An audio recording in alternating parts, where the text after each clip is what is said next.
Hey, how's it going? We're Bike Magazine, and we're just going to be taking some of your questions today on anything related to the magazine, or riding, or gear, or anything mountain biking related in general, really. I'm John Weber, I'm the online editor. This is Bryce Minnig, editor of the magazine, Anthony Smith, photo editor, and Ryan Palmer, our gear editor. So we've got a few questions that came in from previous Q&As that we're going to get started with, but if you got a question, just put it in the comments and we'll get to it. So to start off, this one came in from YouTube. The audience member's asking, he's also in SoCal, we're located in Southern California, and he's asking what are some of the trails that we ride? God, a lot of trails. I think a staff favorite, don't you think Noble Canyon? We all love going down there and for San Diego County riding. Yeah, Noble's good. It feels, there's a lot of that upper part of the, there's that upper loop that feels a lot like Colorado or something. So it feels like you're farther out than you really are. You really get up in the Alpine. And then we went up there last winter, and it had just snowed the day before, but it was a 75-degree day. And most of the snow had melted, but in the shade there were still some spots left. That made it a little bit slushy. Really and then by the time you're at the bottom, you go through several different ecosystems, and by the time you get to the bottom, you're in these big, barren, boulder-strewn kind of, mid-range desert. Yeah. And it's a good shuttle too. What's the company? Alpine Ride Shop. Yeah, Alpine Ride Shop. Yeah. Running shuttles up to it, so if you don't feel like pedaling up the road, they're great.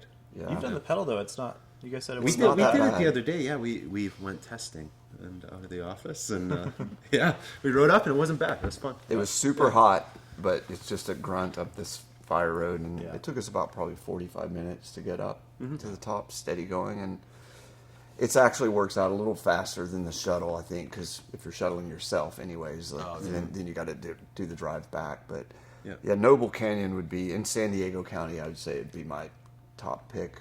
Yeah, Mount Laguna. I'd have to agree. Yeah. But What what about the Ortegas are really fun up in Orange County? Yeah. Oh, yeah. Yeah, it's such a cool network up there. Just So I think, Anthony, for your kind of, steady rides where you don't have time to drive out into the mountains or the high desert, you kind of, Laguna is your go-to, isn't it? Why? It's steep. It's really steep, and there's such an awesome network of trails there that going back 20, 30 years, these trails have developed and morphed, and kind of the way they ride just suits these bigger 6-inch, 5-inch, 6-inch travel bikes. It's a really great testing ground, actually, for bikes, in my opinion. And it's it's the home of the Rads. I mean, a legendary group of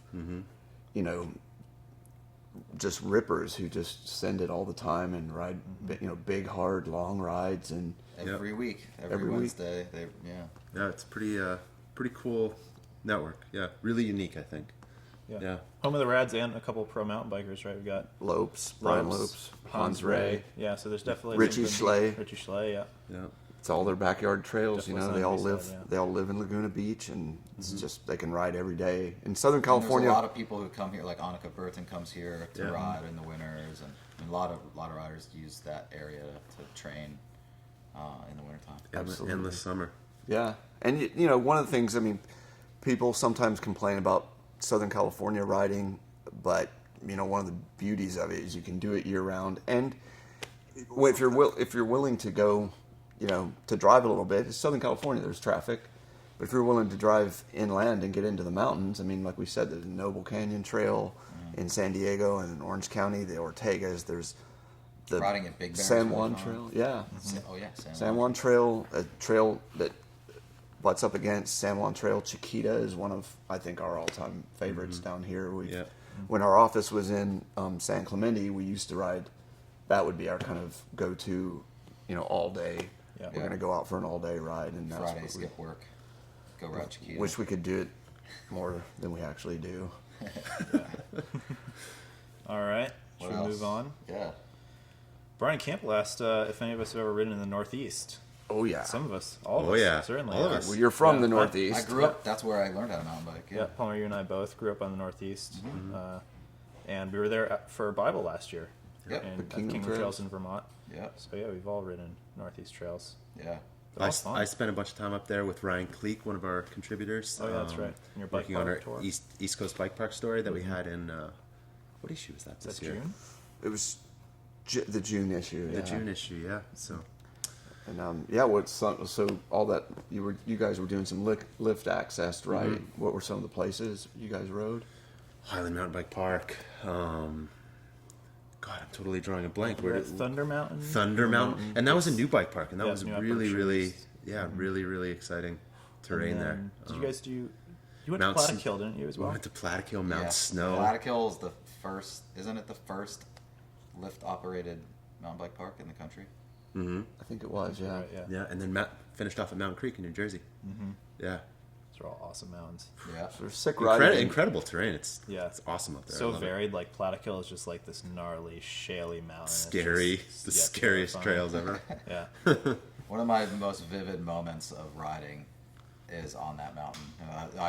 It was like early spring, and there were still some snow patches, and I went into it just leaning back as hard as I could. This was, of course, fully rigid hardtail, and I hit a soft spot in it, and my bike stuck in the snow, standing upright, and I just went flying 20 feet down the trail. I can still remember it like it was yesterday, and it was I don't know, 25 years ago. Yeah. Wow. You're dating yourself, Palmer. I better not go down that road myself. Yeah. But I think there's such good riding in the Northeast, and then one of the things at Bike that we've tried to do especially the past several years is like make sure we're focusing on we travel all over the world, but focusing on all of North America and getting features in the magazine and on bikemag.com from all over the country and Canada. Yeah. And I feel like we've been doing a better job. We've figured out how to, we've expanded our contributor network for people who live in these places, and then it's become more possible for us to travel more regularly. And we were just in Arkansas for doing our 8th Bible of Bike Test, which is our annual gear guide. And for all of us, except Palmer had ridden there before when you went out to scout, but for the rest of us, it was our first time riding in Arkansas, and it was like good trails in Arkansas, rolling hilly country, and but building this massive trail network, and they're investing a lot of money into it, and the proliferation of trails there's, I don't know if I've ever seen trails pop up that fast. It's got to be the fastest expanding trail Yeah. network in the country, I think. Yeah. in the history of the world. Maybe. It's incredible. Yeah. Yeah. So it's good, that's the thing, is there's good riding almost everywhere you go. You're close enough, even if you have to drive an hour or two, it seems like all over North America there are trails, and so it's and even if you live in some of the flatter parts, it's funny, like, if you actually look at where Northwest Arkansas is on the map, it's actually within like a 4-hour drive distance from a lot of major cities, and and it's actually 2 hours from several cities with big populations and not really a lot of mountain biking, right? Like flatter areas, and you get right down into the Ozarks there, and you get more hilly, more rugged terrain with and so we went there in March, I think, and to scout, and between the time we were there in March and when we went back last month or just a few weeks ago, they had built another 50 miles of trails. Yeah, it's incredible. And they just got approved for another 100. Yeah. That's crazy. It's insane. It's great. It's great to see a place that makes they make a decision. The community's behind it. They've got the money to invest in it, and this is what we're going to do. We're going to build a lot of trails, and we're going to do them really quickly because we're not going to be wishy-washy about this. And this place is going to be a mountain bike destination, and then to be able to use all that rolly terrain, it's kind of a testament to the fact that you don't have to have like big mountains, to have good mountain biking. You just have to make clever use of the terrain that you have, I mean, I've ridden trails in Oklahoma, like just outside of Oklahoma City, where it looks completely flat when you're like driving down the freeway, but then when you get closer into the terrain, there's all these little like ravines and things like that. So the riding was super fun there because they're just making clever use of like the terrain, where you can just pick up speed going into this ravine and carry it coming out. And I was just like, oh my God, who would have thought that there's trails in flat Oklahoma. Yeah. But there are. You know, it's crazy. Yeah, and in Arkansas, I was really blown away by how varied some of it was. You know, like the trails we were testing on, a lot of it would remind me sort of like of East Coast Tech. You know, it's just rolly and rocky, and you'd come up and like inevitably be lined up wrong for this rock garden and have to sort of just power through it. Yeah, there's always like one turn where the tree's like right in the wrong spot. Yeah. If it was actually like built by mountain bikers for mountain bikers, they maybe would have like made the turns to avoid it. Right. Or like there's a rock right in it's like definitely a hiking trail. Right, but then they also have like really like nice sort of more purpose-built stuff going in. Oh yeah, tons of purpose-built stuff. All the new stuff that's going in is made for mountain bikers. Yeah, like one of our test locations had basically like a bike park run going in with big jumps and some drops, and it looks like it's going to be really sweet. They let us ride it. You're talking about Kohler? Yeah, a Kohler. Kohler Preserve, and they let us ride it and make one of our test loops for the longer travel bikes on that. And there was a section that was done and had a lot of rock on it, so we weren't going to damage it, and they had all these rock features that gave it a lot of flow and some kind of like ledgy little drops and pretty fun stuff. Yeah, that was sure. cool.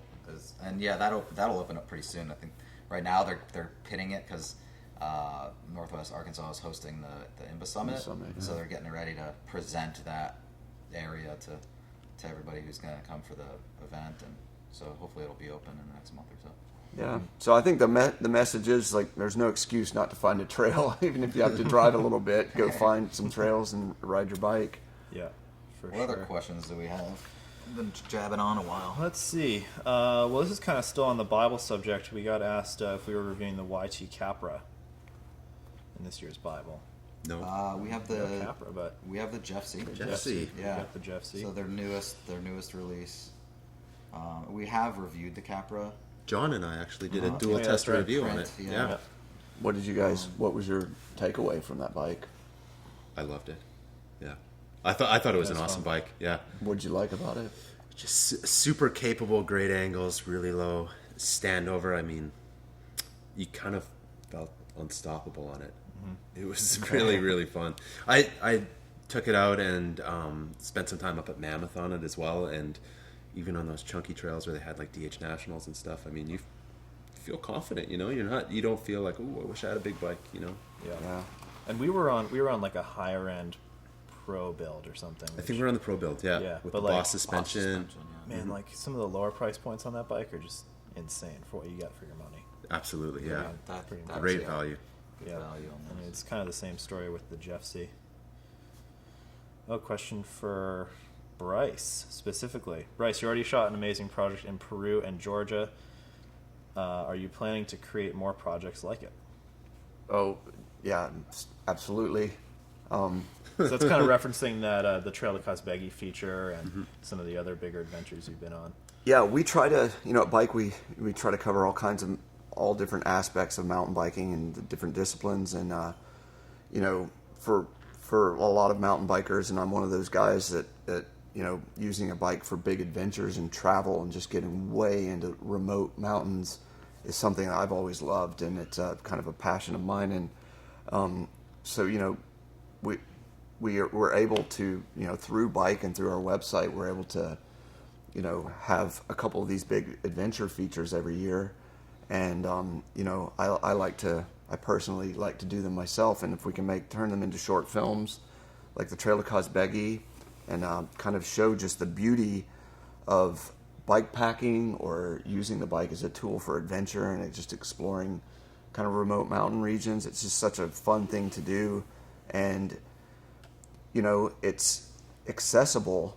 Riders don't have to, you don't have to go to the Republic of Georgia and do a massive 2-week trip to have fun on your bike in the mountains. You can go on an overnight trip in your backyard, basically. Find some trails, and bike packing is for everyone if you like to be outdoors. And that bike packing issue that we did last volume was really cool because we had stories from really experienced bike packers, and then also one story from that guy Evan who works for Cane Creek, who it was his first ever time bike packing, and so like it was cool to see that. And you're right. I mean, a lot of us. I mean, we could go for a bike packing trip out from our doors and be gone for a couple days and have a great time. Oh yeah. Absolutely. And you guys did like earlier this year. You went to Catalina Island, this island off the kind of coast of South Orange County, and you guys did an overnighter out there. And Yeah, and it's just it's right there. It's fast and easy. I mean, the terrain isn't gnarly. You never feel like you're in danger, but you're having a blast on your bike, and you know, just that's what it's all about. Yeah. All you need is a positive attitude. that's true. It really is true, man. You need. Oh, is that what the guy kept telling you? That guy you were with? No, but it's kind of true. You know, you just have to like be ready to maybe be a little bit uncomfortable and bring the things you think you need, and don't overcommit But it is yourself the really first cool time. to like aspire to stuff like that, like the Trail to Cosbaggy. Like, I mean, and a lot of the stories behind why those trails exist in those crazy remote places are cool and political and just super interesting. Yeah, I'm And fascinated so I by think that kind of all stuff. that You know, to know that you've like traveled on a trail that was built maybe thousands of years ago by shepherds or whatever. and by like military at the time. You Yeah. know, there are all these guard towers, these massive like ancient guard towers. They're like sentinel towers that are like just built into these rock outcrops, and we're like riding the trails that connect them, and we're like, well, this section is probably an old military traverse of these mountains, and now shepherds are using it as the easiest route through the mountains, and now we're riding bikes through it, and carrying all of our stuff with us, and just doing a 2-week traverse of the Caucasus Mountains, trying to stay as high as we could to get the best views, and it is true that a trip like that is pretty physically demanding, and you have to endure quite a lot of discomfort. But once you get used to doing it, it kind of becomes mental. It's kind of becomes psychological for me. It's like, well, if you're thinking about your discomfort, it's going to be more uncomfortable. And but like you were saying, a positive attitude. It's like that crew that we had in Georgia. It was like a guy named Joey Schuessler, his buddy Sam Seward. They're both based in Boulder, Colorado, and they're just mountain men. And we had Ross Measures, a guy from Vancouver, BC, who also just loves being in the mountains. And if you've got a crew of the guys who are just happy being in the mountains and comfortable in the wilderness, things can go so smoothly even when everything's going sideways. Yeah. And we got to cross a big river, and we got to ride for a couple hours looking for a place to cross it, and you start feeling stressed about it. You're like, got to get to this other side, but eventually everybody keeps their cool, and eventually we find a bridge that we can use to get across it, and then all of a sudden you're like, I mean, it's adventure, and if you're with guys that keep a cool head, and things usually work out. What could go wrong? What could possibly go wrong? And then now that short film is it was just at 5 Points Film Festival. It's making it to Banff Film Festival. Yeah. So that's pretty. I mean, that's rad to see. It's awesome. You go on an adventure and having it turn into something like that, and to be able to share it with such a big audience. Non-mountain bikers, just spreading the word of mountain biking to people that might not be familiar. It's exciting. I think we all get a lot of gratification about that because with the 5 Point Film Festivals and it's in Carbondale, Colorado. It's in Bellingham, Washington, and just 3 weeks ago it was in Asheville, North Carolina, and I got to go to that one and reunite with the team and to just see people who aren't mountain bikers or maybe come from other disciplines like climbing or even just don't do action sports at all, and to see them see like, oh wow, you're using the bike to get up in these mountains, and a kind of a fun story, Yeah. And it's meaningful to be able to share that with people, and now that it's in Banff, which is I think the biggest outdoor film festival in North America, pretty sure, and to be able to share it with that kind of an audience. So yeah, to answer that question, we're definitely planning.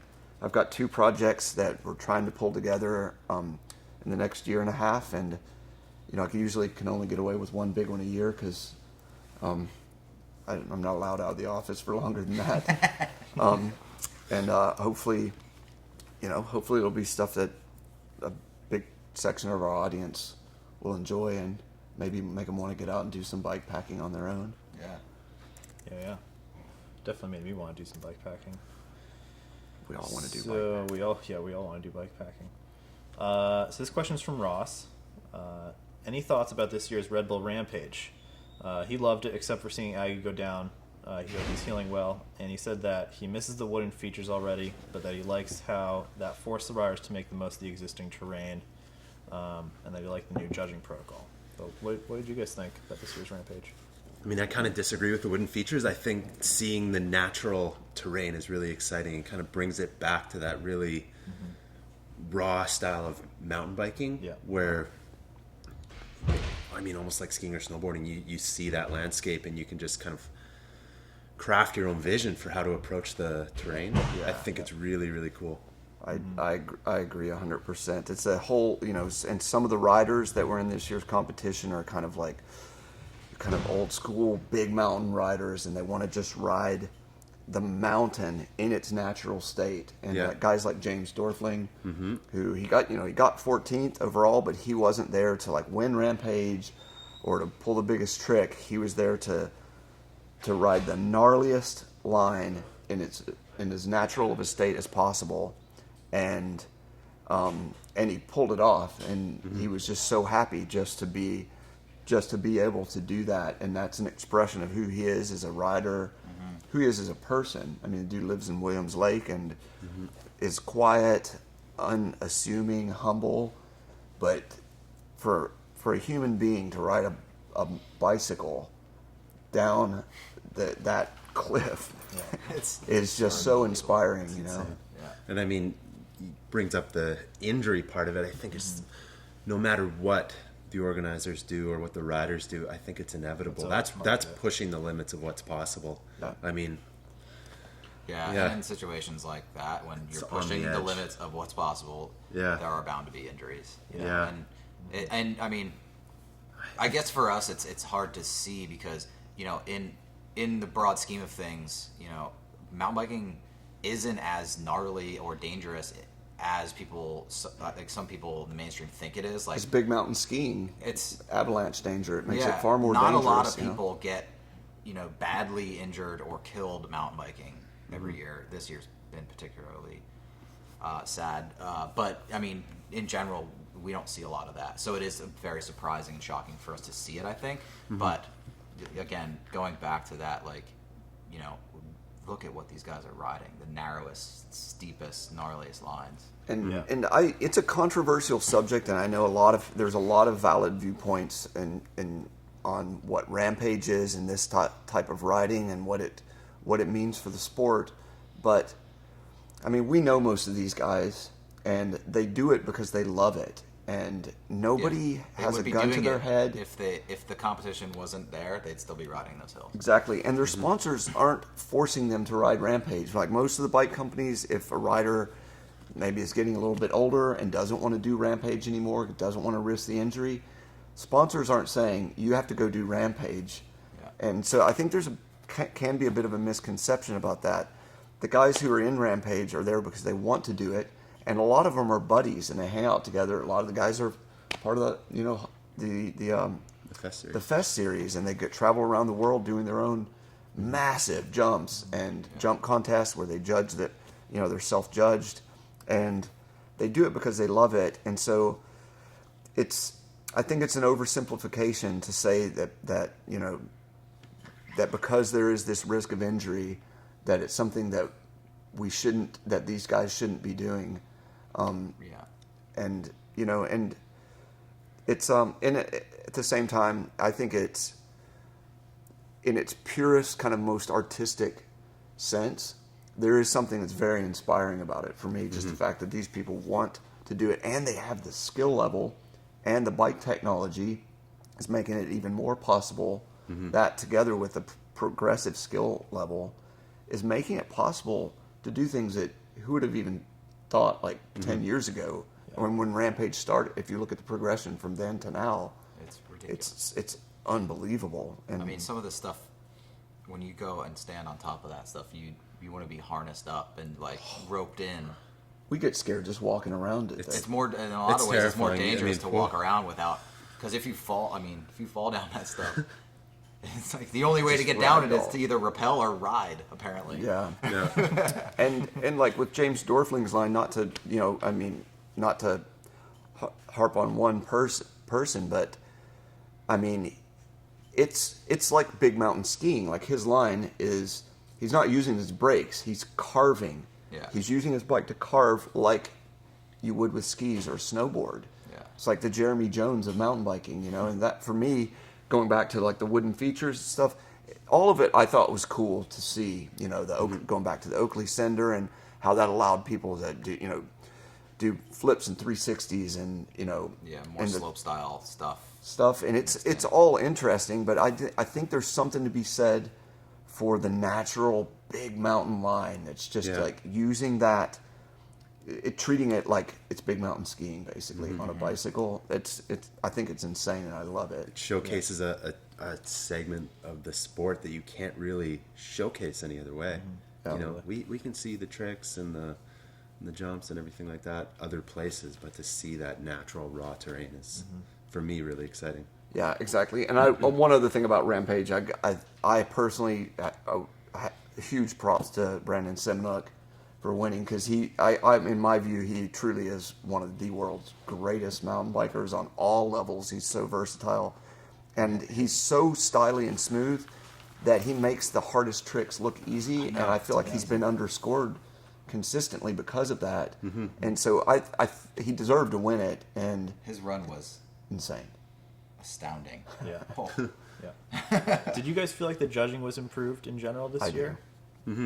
Yeah, there were no kind of standout scores that you looked at and said, I don't know what they're seeing on the hill where they're getting that number. Yeah. And I think having that panel of judges who had been competitors, been on the hill, been in that situation, ready to drop, for me, I think that was a really key progression going forward for that contest. Yeah. I agree 100%.